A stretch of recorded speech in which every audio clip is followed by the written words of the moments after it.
বিদ্যুৎ বিভাগের ভুতুরে বিলের বিপাকে রাঙামাটির পৌর এলাকার ১ নম্বর ওয়ার্ডের ৩,০০০ গ্রাহক প্রতিবাদে ঝোড়াল বিদ্যুৎ অফিস ঘেরাও করে বিক্ষোভ করেছে ভুক্তভোগীরা। অতিরিক্ত বিলের বিষয়টি খতিয়ে দেখে সমাধানের আশ্বাস দিয়েছে বিদ্যুৎ বিভাগ। রাঙামাটি প্রতিনিধি নন্দন দেবনাথের তথ্য ও ভিডিওতে রিপোর্ট। রাঙামাটি পৌরসভার ১ নম্বর ওয়ার্ডের ইসলামপুর শরীয়তপুর পুরানবসি এলাকায় ৩,০০০ গ্রাহকের ঘরে বিদ্যুতের মিটার পরিবর্তন করে বসানো হয়েছে প্রিপেইড মিটার।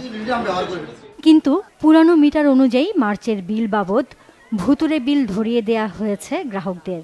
যে বাড়িতে ৫০০ থেকে ১,০০০ টাকা বিল আসত, সেখানে কাউকে ৫০,০০০, কাউকে ৩০,০০০ টাকার গায়েবী বিল দেয়া হয়েছে। তো হঠাৎ করে ১ মাসে এত টাকা কিভাবে আসে বা এই টাকাগুলো আমরা কিভাবে দিব?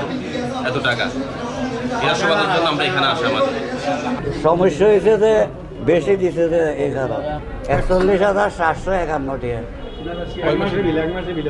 ১ মাসের বিল। অতিরিক্ত বিলের প্রতিবাদ জানিয়ে ভেদভেদিতে বিদ্যুৎ অফিস ঘেরাও করে বিক্ষোভ করেন ভুক্তভোগীরা। এমন বিল পরিশোধে অপারগতা জানান তারা। গাড়ি ভাড়া গেছে ২০০ টাকা আমার বাসা থেকে এখানে, সবাই আসছে, কে হাঁটি আসছে, কেউ অনেক দূর থেকে আসছে, কিভাবে দিব এত বিল? গ্রাহকরা লিখিত অভিযোগ দিলে বিল পর্যালোচনা সহ সংশোধনে সহায়তা করা হবে বলে জানিয়েছেন বিদ্যুৎ বিভাগের তত্ত্বাবধায়ক প্রকৌশলী। কিছু কিছু গ্রাহকের মিটারে জমা কিছু ইউনিট হয়ে গেছে, তো ওই জমা ইউনিটটা যখন বিল হয়ে গেছে, তো ওই বিলটা একসাথে অনেক টাকা এসে গেছে।